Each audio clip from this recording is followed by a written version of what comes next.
시청자 여러분, JTBC 뉴스룸을 시작하겠습니다. 정부가 21년 만에 연금 개혁안을 발표했습니다. 큰 틀에서 보면 4%포인트 더 내고 2%포인트 더 받는 겁니다. 다만 보험료율은 세대별로 차등을 줘서 나이가 많을수록 더 가파르게 오릅니다.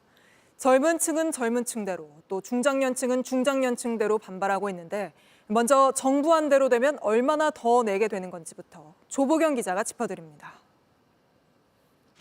정부가 국민연금 보험료율을 인상하는 안을 내놨습니다. 현재 9%에서 13%로 4%포인트 올리겠다는 겁니다. 다만 연령별로 차등을 두기로 했습니다.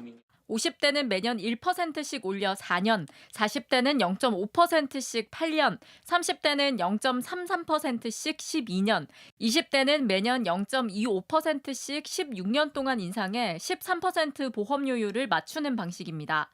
예를 들어 월 소득이 300만 원인 경우 현재는 월 27만 원으로 똑같이 보험료를 냅니다. 하지만 인상되는 첫 해 20대 가입자는 월 27만 7,500원, 30대는 27만 9,900원, 40대는 28만 5천 원, 50대는 30만 원을 내게 됩니다. 이렇게 되면 50대는 20대보다 연 30만 원을 더 내야 하는 겁니다. 50대 보험료율 인상이 멈추는 5년 차를 보면 연령별 격차는 더 커지게 됩니다. 이에 정부는 세대 간 형평성을 고려했다고 했습니다. 가장 오래 그리고 가장 많은 보험료를 내야 하는 20대 청년들은 16년에 걸쳐 청년들의 부담을 완화하기 위해 평균 소득에서 연금으로 돌려받는 비율을 뜻하는 소득 대체율은 현행 40%에서 42%로 올리겠다고 했습니다. 정부는 또 군 복무기간과 출산 시 가입 기간을 더해주는 군 출산 크레딧은 지금보다 확대하는 걸 검토합니다. 저소득 노인이 받는 기초연금은 2026년부터 월 40만 원으로 인상하기로 했습니다. JTBC 조보경입니다. 이렇게 세대별로 차등을 주면 세대 갈등이 커질 거라는 우려가 나옵니다.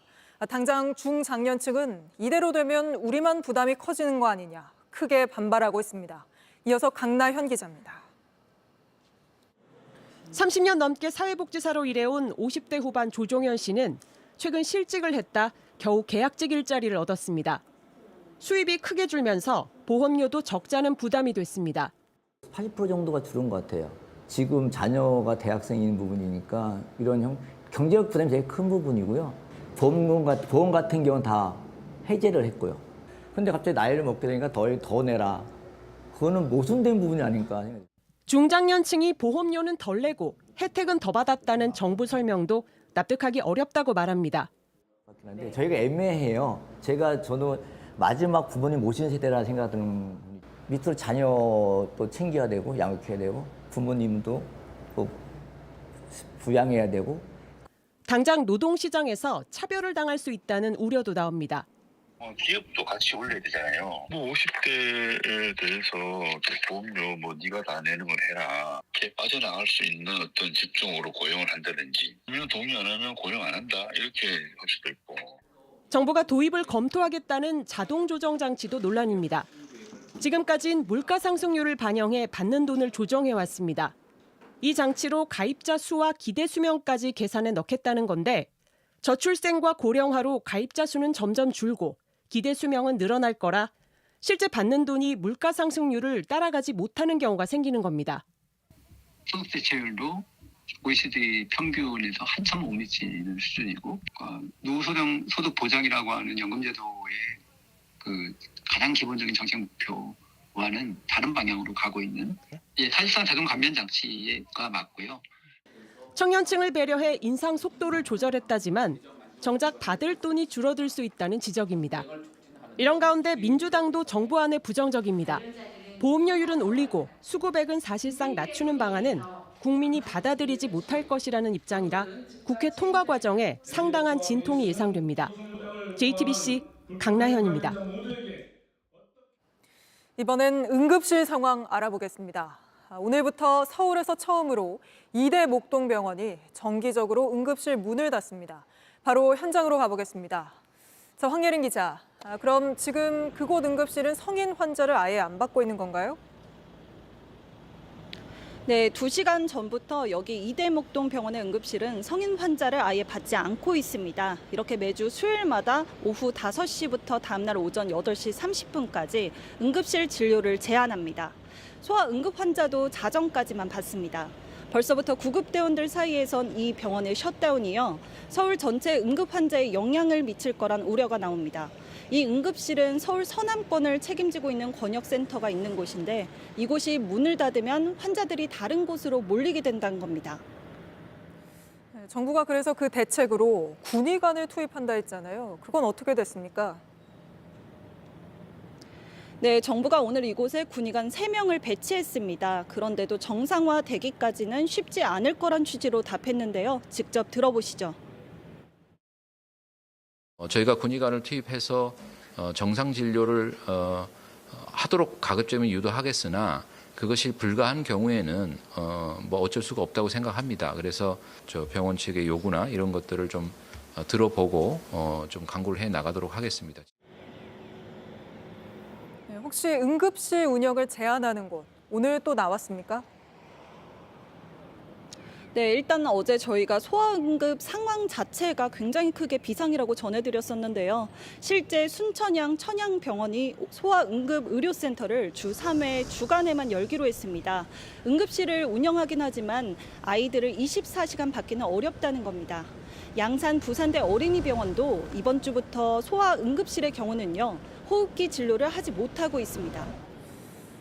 네, 응급실 뺑뺑이가 심해지니까 최근에는 119 구급대원들도 직접 병원에 찾아가는 걸 애둘러 권할 정도라고요.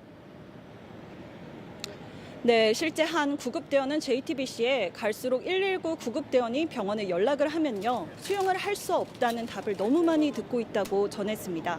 그래서 환자들에게 워크인, 그러니까 응급실에 직접 걸어가서 찾아가 치료를 받으라고 애둘러 권하고 있다고 전했습니다. 오죽하면 그러겠냐는 건데요. 직접 환자가 병원을 찾았을 때 거부하면 처벌의 위험성 등을 고려해서 진료를 볼 가능성이 있다고 한 겁니다. 네, 다가오는 추석 명절 연휴가 특히 걱정인데 어떻게 예상됩니까? 네, 그래서 정부는 이르면 추석 명절부터 경증 환자의 응급실 본인 부담금을 90%로 올리기로 했습니다. 그런데 환자 본인이 경증 환자인지 중증 환자인지 판단하기가 어려워서요, 의료계 내부에선 벌써부터 혼란스러워질 거란 우려가 나오고 있습니다. 네, 알겠습니다. 황예린 기자가 현장에서 전해드렸습니다. 조금 전 보신 것처럼 응급실 상황은 점점 더 나빠지고 있습니다. 정부가 응급실 중 특히 위험한 25곳을 매일 지켜보고 있다 했는데 그곳들이 어딘지 또 어떤 상황인지 저희가 확인해 보니 이런 위험 응급실은 전국에 걸쳐 있었고 응급의료의 최후의 보루라고 할 수 있는 권역응급센터가 60%가량이나 됐습니다. 이희령 기자의 단독 보도입니다. 정부는 전국에 있는 응급의료기관 중 특별히 운영이 위험한 25곳의 상황을 매일 지켜보고 있다고 했습니다. 집중 관리가 필요한 응급의료기관에 1대1 전담관을 배치해 현장 상황을 매일 모니터링하는 등 취재진이 이곳들을 확인해 보니 집중관리 대상의 60%가량이 응급의료 최후의 보루인 권역응급의료센터인 걸로 확인됐습니다. 25개 병원은 응급의학과 전문의가 9명 이하이거나 그 아래로 떨어질 위험이 있는 곳들이었습니다. 응급실이 24시간 운영되려면 의사가 최소 12명 이상 있어야 하는데 이 기준에 미치지 못한 겁니다. 게다가 이른바 위험한 응급실은 전국에 걸쳐 있었습니다. 수도권은 국립중앙의료원과 고려대 안암병원, 여의도 성모병원, 이대 목동병원 등 8곳, 순천향대 천안병원 등 충청권 6곳, 전북대병원 등 호남권 3곳, 경북대병원 등 영남권 6곳, 강릉 아산병원 등 강원권 2곳이었습니다. 이런 상황 탓에 정부는 오늘 15명의 군의관을 긴급 배치했다고 했습니다. 하지만 이 중 응급의학과 전문의는 8명에 불과했습니다. 25곳의 응급실이 제대로 운영되려면 단순 계산을 하더라도 70명 이상의 응급의학 전문의가 필요한 상황입니다. 의료계에선 오늘 정부 대책에 의문을 제기합니다. 10명이 안 되는 병원들은 어떤 상황이 되냐면 많은 시간을 혼자 근무를 하게 돼요. 중증 환자가 1명이 와 있으면 그 환자를 보고 있으면 다른 환자들은 방치가 되거든요. 또 현장 경험이 부족한 군의관을 응급진료에 바로 투입하기도 어렵습니다. 군의관이 배치가 돼서 응급의료실에서 일을 해도 응급의학 전문의가 그 옆에 서서 다 같이 진료를 하고 분류를 하고 해야 된다는 거예요. 그래서 군의관이 와서 역할을 할 수가 없다는 거죠. 이런 식의 땜질 대책으론 의료 공백을 제대로 메우지 못할 거란 지적이 나오고 있습니다. JTBC 이희령입니다. 올해 고물가의 주범, 과일이었습니다.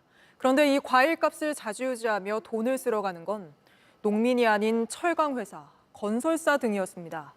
경매를 주관하는 도매법인을 세워서 농민과 소비자 사이에서 돈을 끌어모으는 건데 그렇게 벌어들인 돈이 4년 새 2배가 돼 2,600억 원이 넘는 걸로 나타났습니다. 먼저 정아람 기자입니다. 산지에서 새벽에 올라온 사과 상자들이 쌓여 있습니다. 오전 8시가 되자 사과 경매가 시작됩니다.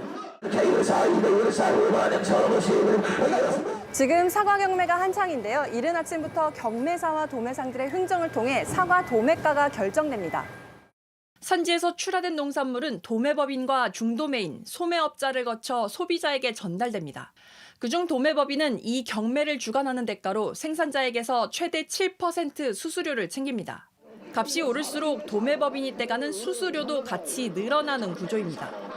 우선까지 따지면 한 10% 정도 나가지. 부담이 되게 많지. 어떤 때 평균 단가가 좀 10,000원도 안 나올 때도 있어요. 실제 농산물 가격이 폭등한 최근 몇 년간 도매업체 상위 20곳의 사업소득은 2배 뛰었습니다. 같은 시기 전체 도매업체 소득 역시 50% 불었습니다. 국내 농산물 절반이 경매로 유통되는 걸 고려하면 수수료로만 돈을 긁어모은 셈입니다. 더구나 도매법인 대다수는 농산물과는 무관한 곳입니다. 서울 가락시장에 있는 농산물 도매법인 6곳 중 1곳을 뺀 나머지는 모기업이 철강회사, 건설사 등입니다. 사실상 농산물과 전혀 관계없는 회사들이 불필요하게 유통 과정에 개입한 건데요. 경매를 주관한다는 이유로 농민에게 과도한 수수료를 받아가고 있는 거죠. 정부는 농산물 가격 안정을 위해 5년 새 5조 원이 넘는 예산을 투입했지만 결국 이들만 배불린 꼴이란 지적도 나옵니다. 수익이 1차 산업 쪽으로 재투자되는 것이 아니라 다른 쪽으로 건설업이나 서비스업 쪽으로 또는 특정 자본가들의 부를 축적하는 수단으로. JTBC 정아람입니다. 이런 유통구조 탓에 사과값이 금값이라고 금사과라 불릴 때도 정작 농민들 손에 떨어지는 건 별로 없었습니다. 이상기후로 농사하는 데 드는 돈은 더 많아졌는데 남는 건 없다 보니 밭을 갈아엎고 있습니다. 이어서 정혜성 기자가 현장 취재했습니다. 강원도 정선 해발 700m 고지대에 2,000평 규모로 조성된 사과밭. 이곳에서 신병규 씨가 사과 농사를 짓기 시작한 건 9년 전입니다. 서늘한 기후를 찾아온 건데 상황은 지난해부터 달라졌습니다. 갑자기 추웠다가 갑자기 더웠다가 하루에 이렇게 막 왔다 갔다 하니까 사과가 안 익어요. 안 크고 맛도 없고. 사과가 연그러야 하는 시기지만 열매는 찾기 어렵고 잎사귀만 무성합니다. 급기야 이 일대 전염병까지 번지고 있습니다. 약값이 약 한 80만 원에서 100만 원 정도 들어가는데 그거를 한 번씩 더 쳐줘야 되잖아요. 그러면 영농비가 자꾸 상승하는 거죠. 추석용 사과 수확을 앞두고 비상이 걸린 상황. 한번 발생이 되면 며칠 사이에 나무가 다 죽을 정도로 심각한 전염성 병이고요. 지금 폐원되는 면적이 점차게 늘고 있는 건 맞습니다. 한반도 연평균 기온이 빠르게 상승하면서 사과 재배지는 대구 경북에서 강원도로 북상하고 있습니다. 하지만 이곳 역시 폭염과 폭우가 반복되며 몸살을 앓고 있습니다. 지난해까지 이 일대는 모두 사과밭이었습니다. 그런데 이번에 모두 베어내고 다른 농작물을 심었습니다. 최근 사과밭을 매물로 내놓은 곳도 늘고 있습니다. 많이 나와 있습니다. 작황이 안 좋아서. 그렇게 매물이 나왔는데 좀 사과 농사를 하시려는 분들이 있나요? 아직은 없습니다. 지난해 금사과 현상으로 사과값은 폭등했지만 정작 농민들 손에 남는 건 별로 없는 것도 이유입니다. 이거 20kg에 얼마나 받나요? 경매장에서 작년에? 작년에 평당가 85,000원. 1년에 약값 제하고 인건비 제하고 내 품삯 제하고 남는 게 없어요. 정부는 계약 재배를 늘린다고는 하지만 기후변화와 수익성 감소로 애를 먹는 농민들에게 기술 지원 등도 시급하다는 지적이 나옵니다. 그거에 대응할 수 있는 새로운 신품종이 나온다든지 사과 생산이 급감에 따른 가격 상승 문제나 어느 정도 해결될 수도 있는 대안이 아닌가 생각합니다. JTBC 정혜성입니다. 뉴스룸은 한 가정의 아버지가 희생된 일본도 살인 사건을 추적해 전해드리고 있습니다. 그런데 관련 보도마다 가해자를 감싸는 내용의 댓글이 달리고 있는데 저희가 취재해보니 가해자의 아버지가 쓴 거였습니다. 이 아버지는 지금도 피해자 유족과 같은 아파트에 살고 있습니다. 임지수 기자가 취재했습니다. 일본도 살인사건 가해자 백모 씨가 일본도를 휘두릅니다. 일면식도 없는 피해자에게 끔찍한 범행을 저지르고도 태연하게 집으로 돌아갑니다. JTBC가 CCTV를 공개하고 공분의 댓글들이 쏟아졌는데 그 사이로 이상한 내용이 보입니다. 범행 동기가 공익적이라면 보상을 해줘야 한다는 황당한 내용입니다. 이 글을 쓴 건 백 씨의 부친. 취재진과의 통화에서도 비슷한 취지로 얘기했습니다. 이거는 자기 자신을 번지고 대의를 위해서 했다. 그러면서 백 씨가 퇴사 뒤 3년 동안 은둔 생활에 가까운 재취업 준비를 하면서 도청과 감시와 같은 망상을 가족에게 얘기했지만 자주 있는 일은 아니었어서 정신질환이라고 생각하지 않았다고 했습니다. 자기 일상이 모든 도청이 다 된다 이게 몇 년 동안. 일본도를 산 것도 취업 준비를 하는 마음가짐이라 생각했다고 했습니다. 이 같은 행동이 이어지며 같은 아파트에 살고 있는 피해자 유족은 하루하루가 불안합니다.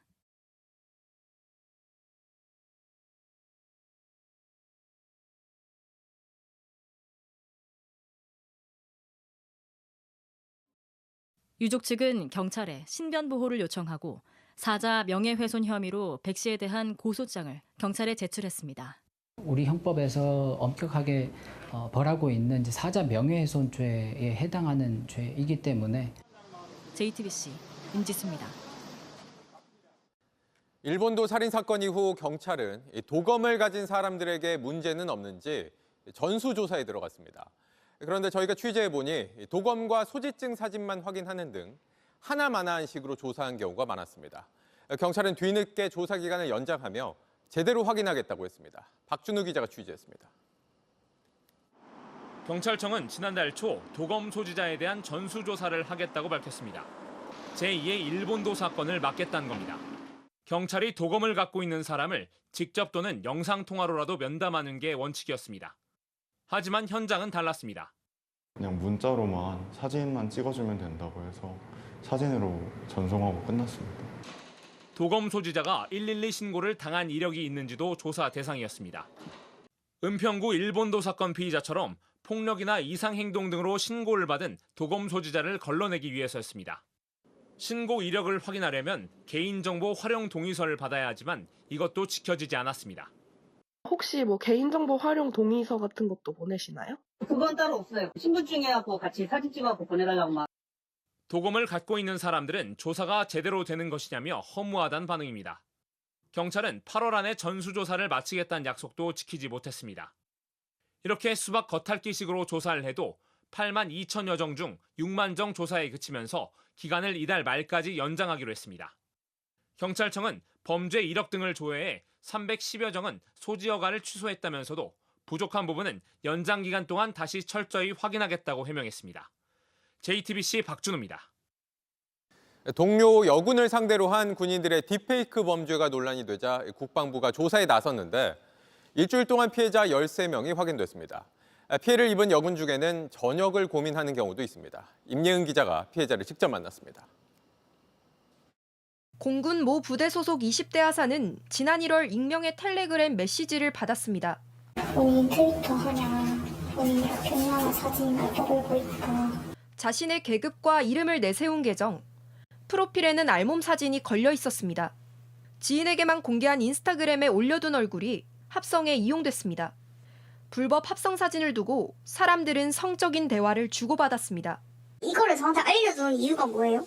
결국은 당연히 알려드려야죠. 자기가 본인이 신고를 하셔야죠. 메시지를 보낸 사람은 끝까지 자신의 정체를 숨겼습니다. 공군인 친구가 알려줬다고만 했습니다. 곧바로 경찰에 신고를 했지만 수사는 피의자를 특정하지도 못하고 4개월 만에 종결됐습니다. 그 사이 피해자는 목숨을 끊으려 시도했고 지금도 정신과 치료를 받아야 합니다. 그냥 저는 집에서 사람들 안 마주치게 집에 숨어 있는 것밖에 할 수 있는 게 계속 군인으로 살아갈 자신이 없다고 했습니다. 다른 경사들이나 아니면 주변에 있는 뭐 군대 사람들이 제 앞에서는 아무렇지 않은 척하지만 뒤에서 수군거리는 게 군대 딥페이크 방이 알려진 뒤 그런 고민은 더 깊어졌습니다. 그냥 군대에서는 비일비재하게 계속 일어나지 않을까. 남군에 비해 여군 비율이 훨씬 작은 것도 같고.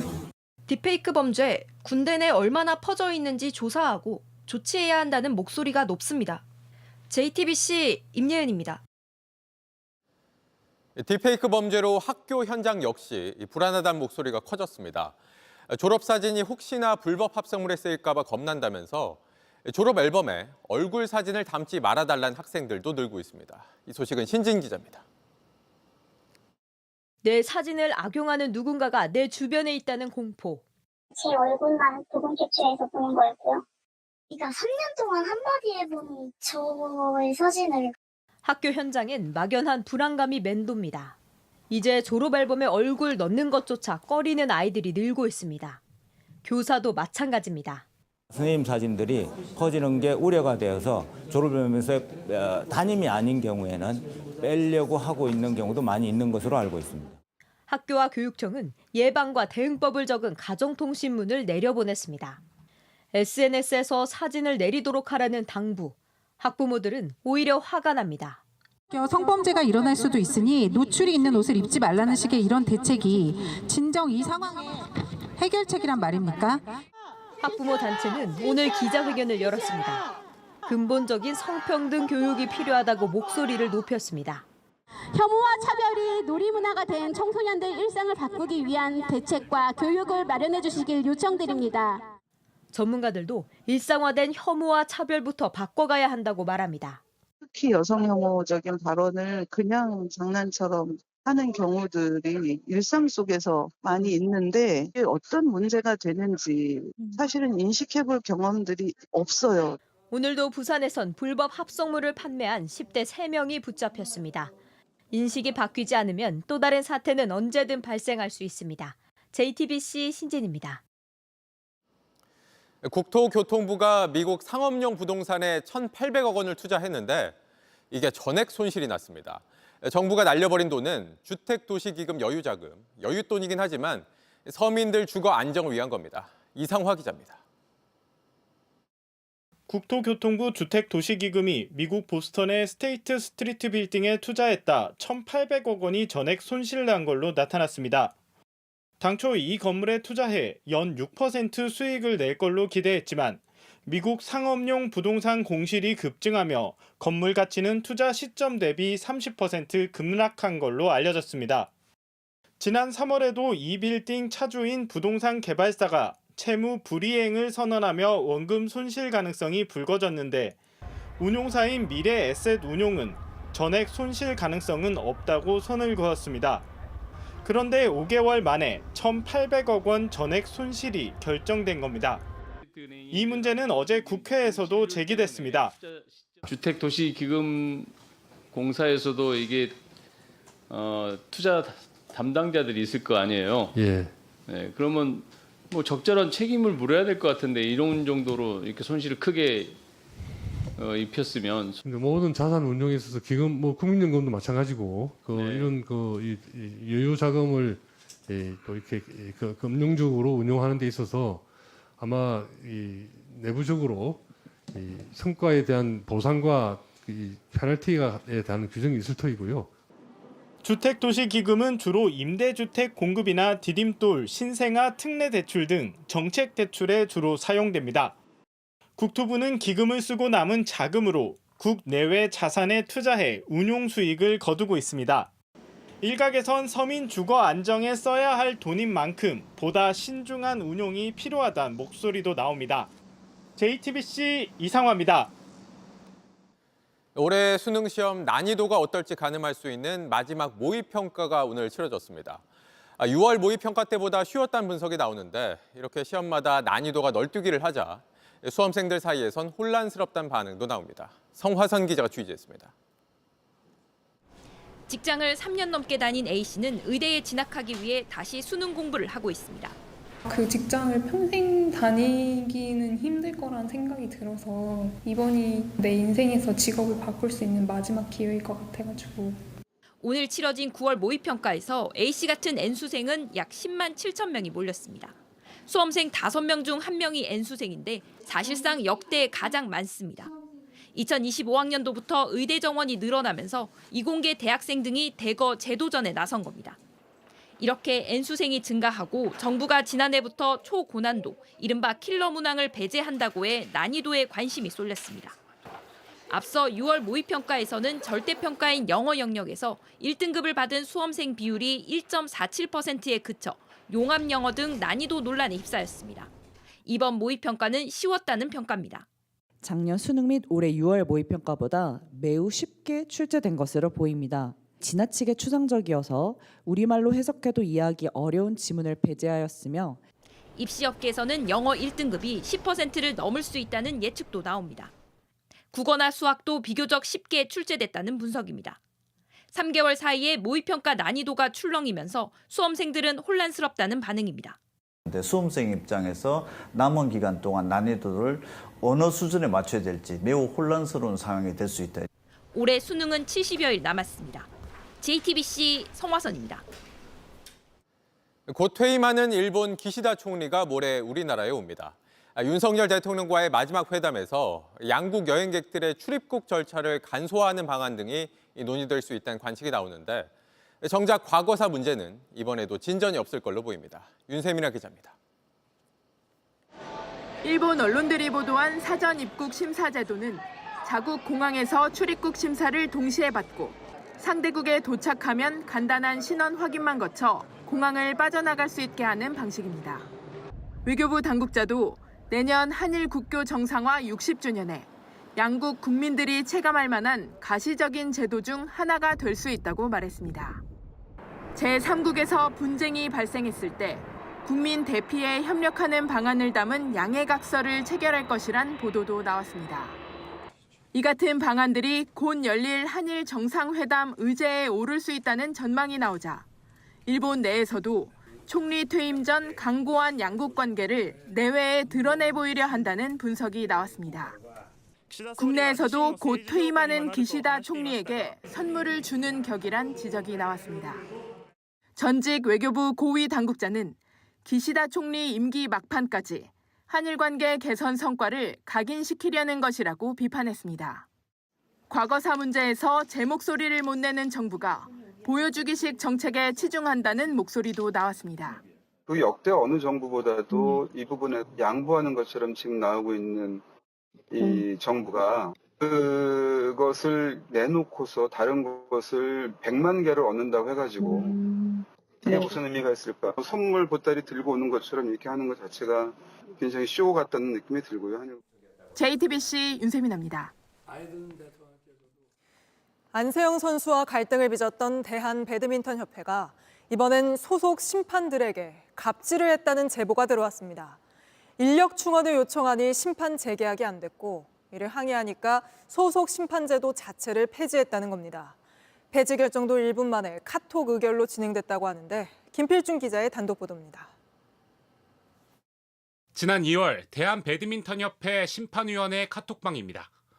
밤 9시 40분쯤 카톡방이 만들어지더니 상인 심판 제도를 유지할지 묻는 투표가 올라옵니다. 1분 만에 투표가 끝났고 제도를 폐지하기로 결정됐다는 알림이 뜹니다. 상인 심판 제도는 프리랜서 심판제의 폐해를 막기 위해 협회가 직접 심판을 고용하도록 한 것으로 현재 20여 개 종목에서 운영되고 있습니다. 대한배드민턴협회에선 2018년부터 도입했는데 불과 1분 만에 그것도 카톡방에서 없애기로 결정한 겁니다. 최소한 2억원은 될 텐데 이 사업 자체를 없애자라고 의결을 했다는 것 자체가 비상식적이고 이거. 심판들은 협회의 이 같은 결정이 인력 충원 등을 요구한 데 대한 보복성 조치라고 주장합니다. 상임 심판이었던 우형우 씨는 심판 건수가 급증하면서 협회의 인력 부족을 호소했습니다. 계속 심판대에 앉아 있는 시간이 뭐 영상으로만 확인을 해도 뭐 10시간 이상 되는 거를 화장실 갈 시간도 거의 없이. 그러자 협회가 재계약 불가를 통보했고 이에 동료 심판들이 문제를 제기하자 아예 제도를 폐지했다는 겁니다. 전체 상임심판에서도 가장 높은 등급에 있는 S등급 평가를 받았었습니다. 자꾸 이제 뭐 개선 사항을 요구를 하다 보니까 이제 저를 좀 찍은 것 같고 내가 이런 민원을 제기해서 우리 동료들이 올해 이렇게 큰 불이익을 받았나? 상급 단체인 대한체육회도 협회의 결정에 문제가 있다고 봤습니다. 명확지가 않았어요. 오늘도 정상적으로 다시 이사를 개최하든지 소송 절차를 받으라고 지금 얘기를 했어요. 관련 해명을 듣기 위해 대한배드민턴협회에 수차례 문의했으나 아무런 답을 듣지 못했습니다. JTBC 김필준입니다. 최상병 순직 사건 소식입니다. 박정훈 전 해병대 수사단장 측이 윤석열 대통령과 해병대 측을 상대로 요청한 사실조회를 군사법원이 대부분 받아들였습니다. 모두 13개의 질문인데 살펴보니 다 VIP 경로설에 관한 것들이었습니다. 유선희 기자입니다. 전날 군사법원이 사실조회를 승인한 13건은 모두 VIP 경로설을 가리키고 있습니다. 윤석열 대통령에 대해 신청한 6건 가운데 3건을 수용했고 김계환 해병대 사령관 등 3명에 대해 신청한 10건을 전부 받아들였습니다. 먼저 윤 대통령에 대해선 지난해 7월 31일 국방 관련 회의에서 이런 일로 사단장을 처벌하면 대한민국에서 누가 사단장을 할 수 있겠냐는 취지의 발언을 했는지 02-800-7070 전화로 이종섭 당시 국방부 장관과 통화했는지 했다면 무슨 말을 했는지 물었습니다. 김 사령관에게는 같은 날 임기훈 당시 국방비서관과 통화해 대통령 경로와 관련된 말을 듣고 박 전 단장에게 말한 적이 있는지 밝히라고 했습니다.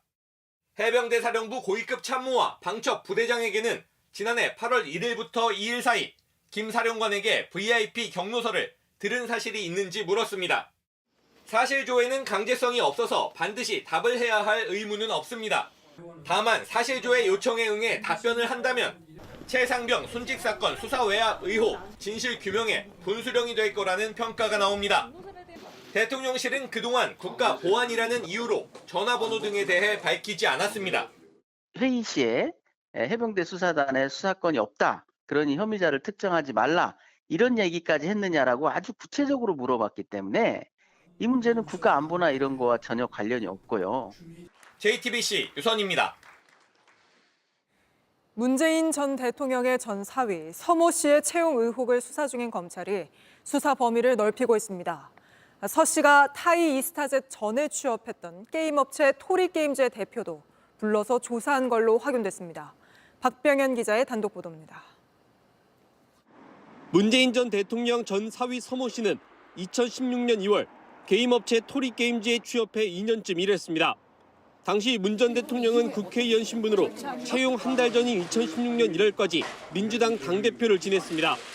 그런데 검찰이 토리게임즈 대표였던 A씨를 불러 조사한 것으로 확인됐습니다. 채용 과정에서 문 전 대통령 측과 접촉했는지 등을 집중적으로 조사한 것으로 알려졌습니다. 서 씨는 이 회사에서 나온 지 넉 달 만인 2018년 7월 이상직 전 의원이 실소유주로 알려진 타이 이스타젯에 취업했습니다. 검찰은 이 전 의원이 중소벤처기업진흥공단 이사장에 임명된 것과 서 씨의 취업이 관련이 있다고 보고 있습니다. 서 씨가 타이 이스타젯에서 받은 급여 등 2억 2천만 원을 이 전 의원이 문 전 대통령을 향해 준 뇌물로 의심하는 겁니다. 딸 다혜 씨 부부의 상계를 지원했던 문 전 대통령이 서 씨가 취업한 뒤 지원을 하지 않았으니 경제적 이득을 취했다는 논리입니다. 타이 이스타젯 이전인 토리게임즈 채용 경위까지 확인하는 것도 이런 경제 공동체 논리를 강화하려는 것으로 풀이됩니다. 문다혜 씨는 소셜미디어에 경제 공동체가 아닌 운명 공동체인 가족이라며 엄연히 자연인 신분이신데 이쯤 가면 막 하자는 건데 더 이상 참지 않겠다고 적었습니다. 문재인 정부 청와대 국정상황실장을 지낸 윤건영 의원도 전임 대통령에 대한 망신주기 수사이자 김건희 여사 명품백 수사의 물타기라며 반발했습니다. JTBC 박병현입니다.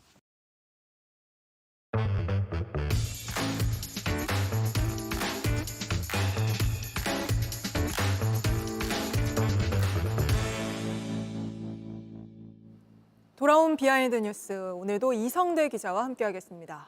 자, 이 기자 바로 볼까요?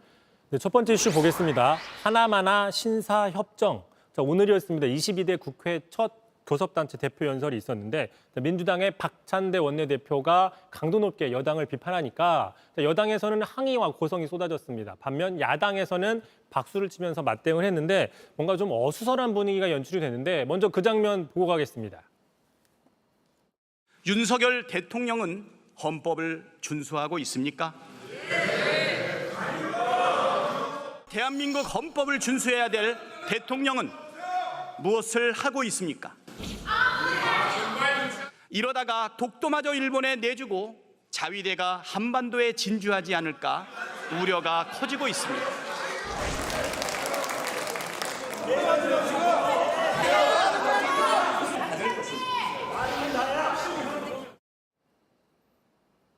네, 내일은 또 국민의힘 차례잖아요. 뭐 공수만 바뀌었지 비슷한 상황이 연출이 되겠군요. 그렇습니다. 근데 그나마 오늘은 좀 비교적 차분한 분위기 속에서 소란스러웠습니다. 자, 무슨 비교적. 얘기냐? 네. 지난해 그 김기현 당시 국민의힘 대표 연설 때는 지금보다 조금 더 격한 분위기였는데요. 여당의 초선 의원과 야당의 수석 최고위원이 실제로 본회의장에서 말싸움을 하기도 했습니다. 직접 보겠습니다.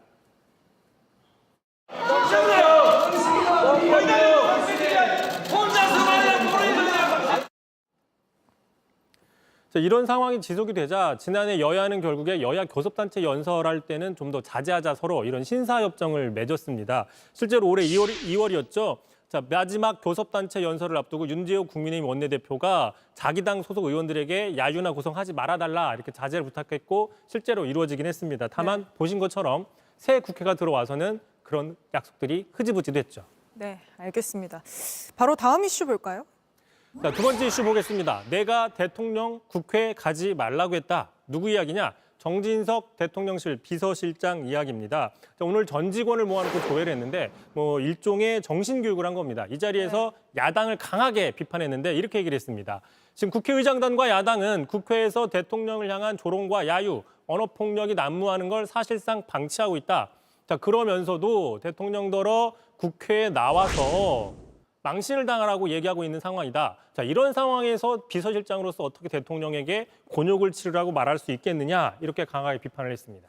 윤석열 대통령이 뭐 민주화 이후 처음으로 국회 개원식에 나가지 않으면서 비판이 많이 일고 있잖아요. 근데 정진석 비서실장이 좀 엄호에 나선 거군요. 뭐 그런 측면이 있죠. 아무래도 참모이기 때문에. 하지만 실제로 말씀한 것처럼 지난해 윤 대통령이 국회에 나왔다 저렇게 면전에서 임기를 단축하라 이런 식의 그 면박을 당한 적도 있습니다.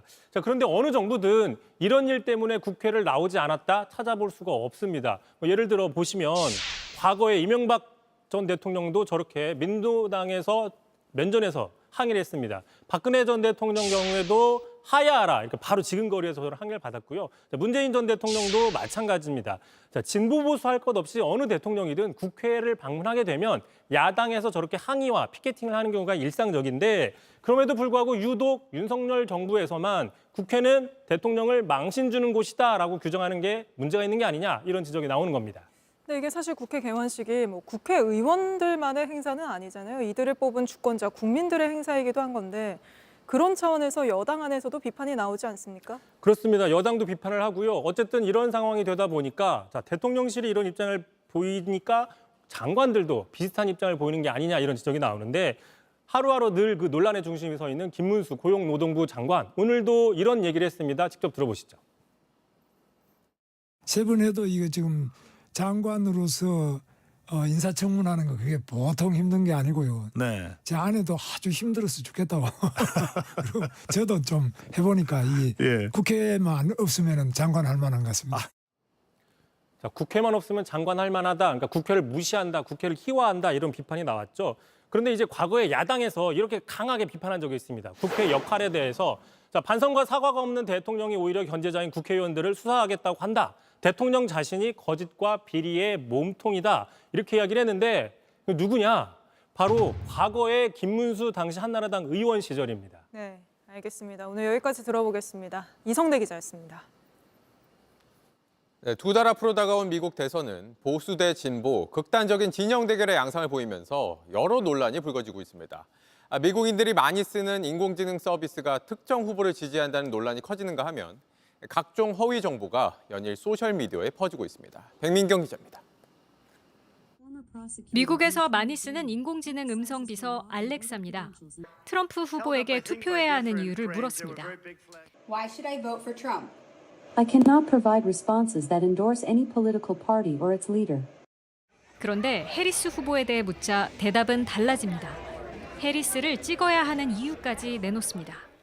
The most significant may be that she is a female of color with a comprehensive plan to address racial injustice and inequality throughout the country. 이 시험 영상이 공개되자 선거 개입이 아니냐는 논란이 일었습니다. 알렉사를 개발한 아마존 창업자 제프 베이조스가 트럼프와 사이가 좋지 않다는 이유에서입니다. 아마존 측은 오류일 뿐이라며 선을 그었습니다. 최대 경합주 펜실베이니아엔 가짜 해리스가 등장했습니다.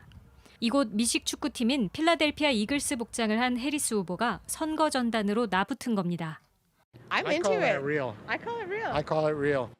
이글스 측은 위조된 정치 광고를 모두 제거 중이라고 밝혔습니다. 합성되거나 조작된 이미지는 이미 기승을 부리고 있습니다. 트럼프는 팝스타 테일러 스위프트가 자신을 지지한다며 가짜 사진을 직접 올렸고 트럼프의 지지자인 일론 머스크 역시 공산주의 군복 차림의 해리스를 만들어 올려 논란이 됐습니다. JTBC 백민경입니다. 우리나라에선 전기차 화재가 잇따랐다면 중국에선 전기 이륜차, 오토바이 폭발 사고가 잇따르며 불안이 커졌습니다.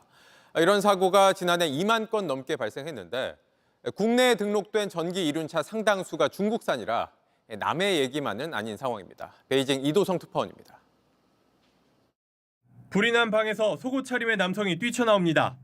친구와 살던 20대 두모 씨는 이 화재로 전신에 화상을 입었습니다. 불은 전기 이륜차 배터리에서 시작했습니다.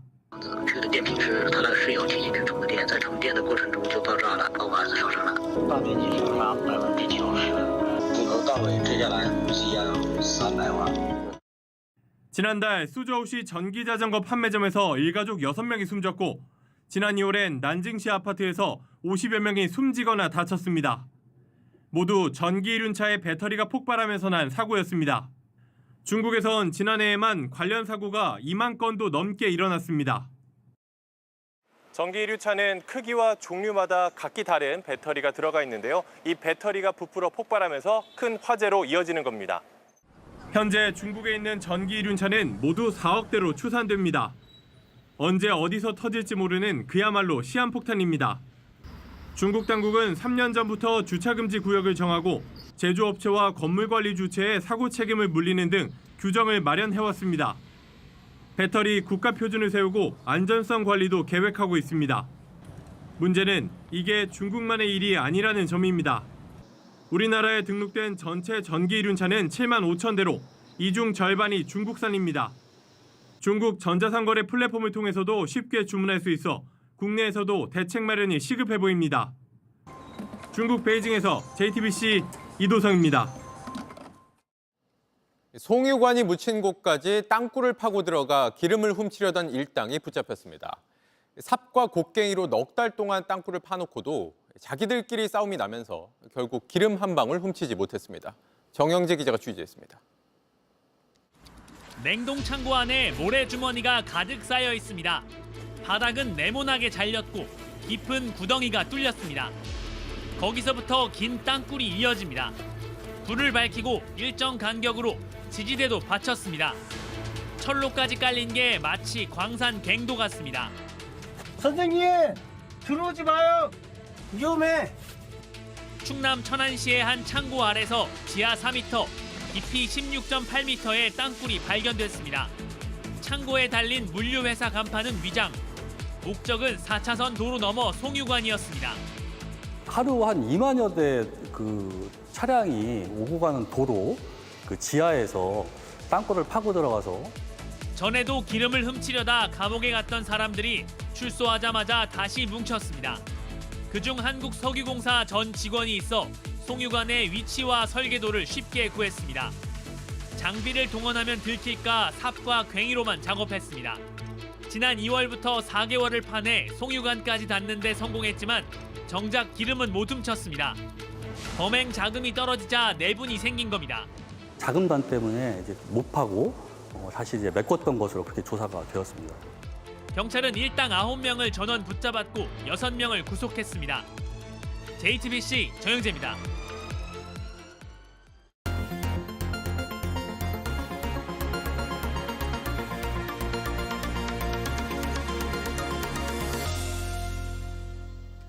코로나 때보다 훨씬 더 어렵다. 손님은 없는데 인건비, 임대료는 다 올랐다. 저희 취재진이 만난 자영업자들 말입니다. 이 때문에 폐업하는 매장들 철거해주는 업체는 거꾸로 손님이 많아졌다고 합니다. 밀착 카메라 송우영 기자가 취재했습니다. 이른 아침 한 한복집에 들이닥친 사람들. 집기를 부순 뒤 떼어내고 고운 한복 차림이었던 마네킹도 분해해 폐기합니다. 20년 동안 이 자리를 지킨 한복집이 문을 닫고 철거되는 현장. 주변을 서성이던 50대 사장은 결국 눈시울을 붉힙니다. 코로나 때 한 번 무너지고 그 이후에 더 무너지고 그런 식이었어요. 지금 경기도 안 좋아졌고 7, 8순 잔치도 없어졌고. 최악이라고 생각했던 코로나 팬데믹 국면이 지났지만 2024년 지금이 최악이라는 이 한복집 사장. 순이익 자체가 지금은 없다고 봐야죠. 그럼 마이너스. 그죠? 그런 비용이 더 큰 상태는 몇 달 정도 유지가 되신 거예요? 얼마나 버티셨던 거예요? 지금 통장 잔고가 바닥날 때까지 버틴 거죠. 상황이 이렇다 보니 폐업 매장 철거 전문 업체만 나홀로 호황을 누리는 씁쓸한 상황입니다. 폐업이 어느 정도 나오냐 했을 때 거의 쏟아져 나오는 수준? 거의 저희가 하루에 5건 이상씩 해요. 하루에 5건 이상? 네, 하루에 5건 이상. 많게는 10건 이상씩도 치니까. 업종 가릴 것 없이 모든 업종이 전멸하고 있다는 게 철거 업체 측의 설명입니다. 학원, 카페, 음식점, 식당, 요가, 헬스장 다 나오는 것 같아요. 업종이 안 나오는 업종이 없어요. 기존에 잘 되던 곳들도 다 정리를 하시니까. 그럼 업종 불문하고 경기가 너무 안 좋아서? 그렇죠. 대형 프랜차이즈들도 안전하지 못한 것 같아요. 저희한테 지금 의뢰가 들어오는 거고. 한 철거업체의 협조를 받아서 최근 철거한 물품들을 임시로 보관하고 있는 사무실에 잠깐 들어가 보겠습니다. 카페를 폐업하고 남은 물건들이 보이는데요. 커피 머신도 있고요. 이쪽으로 와보시면 요새 인건비를 아끼는 데 쓰는 셀프 계산대 기기도 바닥에 이렇게 놓여 있습니다. 영업용 냉장고를 제가 잠시 밀고 안으로 들어가 보면요. 카페를 운영하는 데 드는 다양한 기계들이 굉장히 많이 있습니다. 커피 그라인더도 있고요. 또 이쪽에는 뜨거운 물을 끓이는 데 쓰는 기기도 보입니다. 또 이쪽으로 와보시면 비교적 굉장히 깨끗해 보이는 최근에 구매한 걸로 보이는 커피 머신들도 그대로 방치가 돼 있습니다. 이곳 사무실 역시 폐업한 음식점들에서 나온 물품들로 가득 차 있습니다. 업소용 냉장고들이 굉장히 많이 보이는데요. 원래는 가게를 새로 내고자 하는 사람도 있어서 사고 팔기가 돼야 하지만 지금은 폐업 속도가 워낙 빨라서 물품들이 이렇게 쌓여가고 있는 상황입니다. 자영업자들이 자주 찾던 서울 황학동 주방거리도 물건을 사러 온 발길이 뚝 끊겼습니다. 코로나 시대보다 더 힘들다라는 것만 생각하시면 돼요. 더 힘들다고? 그럼 물품도 많이 들어와요? 들어와도 안 사죠. 아, 사는 사람이 적어졌다. 찾는 사람이 없으니까 들어와도 안 산다고. 엎친 데 덮친 격으로 위기에 놓인 자영업자에게 접근해 매출 상승을 보장한다며 사기성 광고 영업을 하는 업체도 기승을 부리고 있습니다. 연매출 6천만 원 상승을 약속을 하고 그게 이행되지 않을 시 저희가 계약했던 그 광고 비용, 결제했던 비용까지 다 전액 환불을 해주겠다고 환불을 요구를 했더니 이제 그 환불을 약속한 적이 없다라고 이제 뭐 고소를 하든 민원을 넣든 뭘 하든 알아서 해라. 지난해 폐업한 사업자의 수는 98만여 명으로 역대 최대치를 기록했습니다. 코로나만 지나면 괜찮을 줄 알았는데 아니었던 겁니다. 흔히 추석 연휴를 대목이라고 하죠. 하지만 이런 대목을 앞두고도 스스로 피땀 흘려 만든 가게를 폐업하는 자영업자들의 절규를 정부와 우리 모두 귀 기울여 들어야 할 때입니다. 밀착 카메라 송우영입니다. 담장을 향해 날아간 공이 이렇게 철망에 꽂혔습니다. 이 기이한 장면도 놀라웠지만 이어진 판정이 더 뜨거웠는데요. 홈런인데도 인정 2루타가 선언됐는데 비디오 판독을 왜 쓰지 않았느냐는 논쟁이 불붙은 겁니다. 정수아 기자가 보도합니다. LG가 4대7로 뒤진 9회 초. 대타로 들어선 LG 이영빈이 기아 마무리 정예영의 직구를 받아쳤습니다. 담장 펜스에 끼었어요. 넘어가서 끼었습니다. 공은 가운데 담장으로 날아가서 펜스 이중 철망 사이에 꼈습니다. 심판이 다가가서 공의 위치를 확인했고 인정 2루타를 선언했습니다. 그런데 느린 그림을 보면 판정이 맞나 싶습니다. 공은 담장 넘어 철망에 꽂힌 걸로 보입니다. 비디오 판독으로 세세히 살폈다면 판정은 달라질 수 있었지만 LG 염경엽 감독은 그대로 있었습니다. 이게 횟수에 들어가지 않기 때문에 조금 더 벤치가 적극적으로 했다고 한다면 상황이 달라질 수 있잖아요. 이영빈의 시즌 첫 홈런이 날아가 버린 순간이었습니다. 비디오 판독을 써야 할 때 안 쓰면서 논란을 키운 장면은 앞선 4회 말에도 나왔습니다. 기아 소크라테스가 1루 방면으로 땅볼을 치고 전력으로 달렸습니다. LG 일루수 오스틴이 잡은 공을 에르난데스가 받아 베이스를 밟았지만 판정은 세이프였습니다. 그러나 느리게 영상을 돌려보면 정말 세이프인지 아니면 아웃인지 아리송합니다. 여기서도 비디오 판독은 없었습니다. 이후 김도영과 최영우에게 안타를 내주면서 LG는 역전당하고 말았습니다. 판정이 맞다 틀리다 단정하기 힘든 불확실한 순간, 제대로 활용하지 못한 비디오 판독. 팬들이 이런 상황에 아쉬움을 쏟아내자 LG 염경엽 감독은 오늘 심판을 앞으로는 못 믿을 것 같다면서 어떤 상황이든 무조건 비디오 판독을 할 것이라 말했습니다. JTBC 정수아입니다.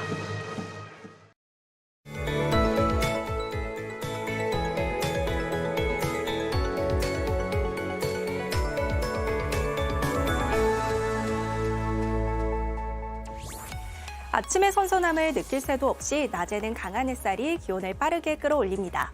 오늘 서울은 33.3도, 금산은 34.4도까지 올랐고요. 서쪽 곳곳으로는 폭염특보도 확대됐습니다. 반면 내일은 중부지방에 5에서 10mm가량의 비가 내리겠는데요. 오전에 경기 북부와 강원 영서 북부를 시작으로 오후에는 강원 영동을 제외한 중부지방과 제주로 확대되겠고 퇴근길 무렵에는 대부분 그치겠습니다. 또 내일 밤 사이에는 호남 서부에도 비가 조금 내리겠습니다. 양은 적지만 이 비가 중북부 지역의 열기를 잠시나마 식혀주겠는데요. 다만 충청과 남부지방은 내일도 폭염 수준의 더위가 이어지겠습니다. 내일 중부지방은 흐리고 남부지방은 가끔 구름만 지나겠습니다. 최저기온은 서울 24도, 광주 22도가 예상되고요. 한낮엔 서울이 29도에 그치겠지만 대구와 창원은 33도까지 오르겠습니다. 모레인 금요일부터는 서울도 다시 30도를 넘어서겠고요. 주 후반에는 소나기가 자주 내리겠습니다. 날씨였습니다. 뉴스룸 저희가 준비한 소식은 여기까지입니다. 시청해주신 여러분 고맙습니다.